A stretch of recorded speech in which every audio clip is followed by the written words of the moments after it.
धीरे धीरे गाड़ी चलने लगी। फिर सभी का विवाह हो गया और 1-1.5 साल होते होते हमारे जीवन संगिनी, हमारे घर के कुछ आचार विचार मेल नहीं खाते थे, इसीलिए हमको उन्हें आधे रास्ते में छोड़ना पड़ा। हमारे यहाँ पंचायत में कोई औरतें नहीं जाती थी, लेकिन फिर भी बुलाने पर माता श्री हमारी गई साथ में।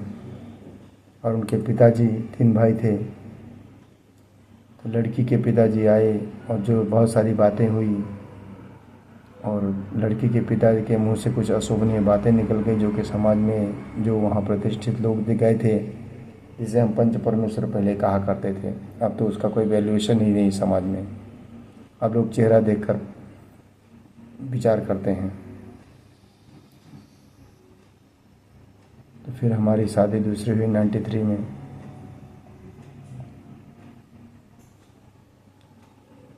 और मुंबई में घर था, हम चले आए। कुछ दिन बाद हमारा परिवार भी आ गया। जीवन की उस जद्दोजहद और लोक लिहाज के हिसाब से पालन करने लगे। धीरे धीरे धीरे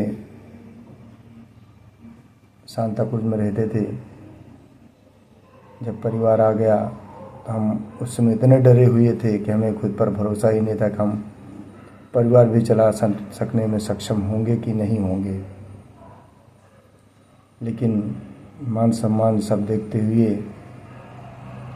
नदी में कूद गए। मतलब समाज में परिवार चलाने के लिए भाई मेहनत करना पड़ेगा, काम करना पड़ेगा, जब तनख्वाह आएगी तभी घर चलेगा। इसी सहज को सोचते सोचते हमने अपने परिवार को शुरू किया। जीवन के उस पथ पर चल पड़े जो कि लगभग हर व्यक्ति चलने का भरपूर कोशिश करते हैं। और मुंबई जैसे इस महानगर में जीवन के भाग दौड़ में सबसे बड़ी चीज़ है रहने का ठिकाना। तो पिताजी का बनाया हुआ एक घर था चुनाभट्टी, सांताक्रूज वेस्ट में, मिलन सब्वे के पास। वैसे चुनाभट्टी तो 2 है, एक कुर्ला में है, एक यहाँ है। और हम 2 भाई थे।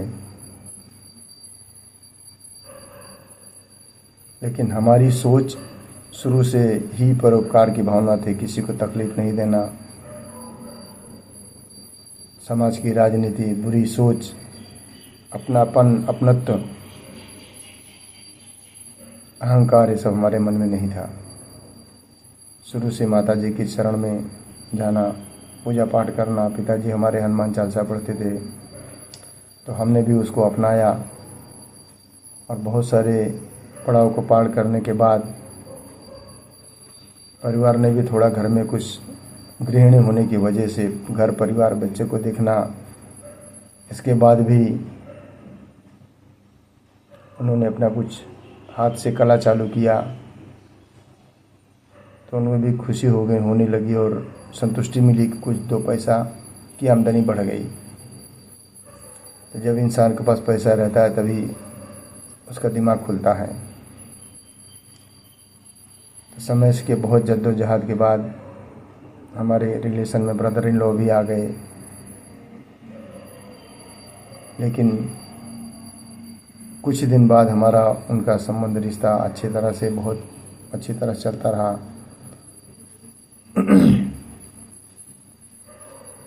और वहाँ होने के बाद, बहुत थपेड़े खाने के बाद, हम 2007 में मुंबई से हटकर, जब वो घर हमारा टूट गया,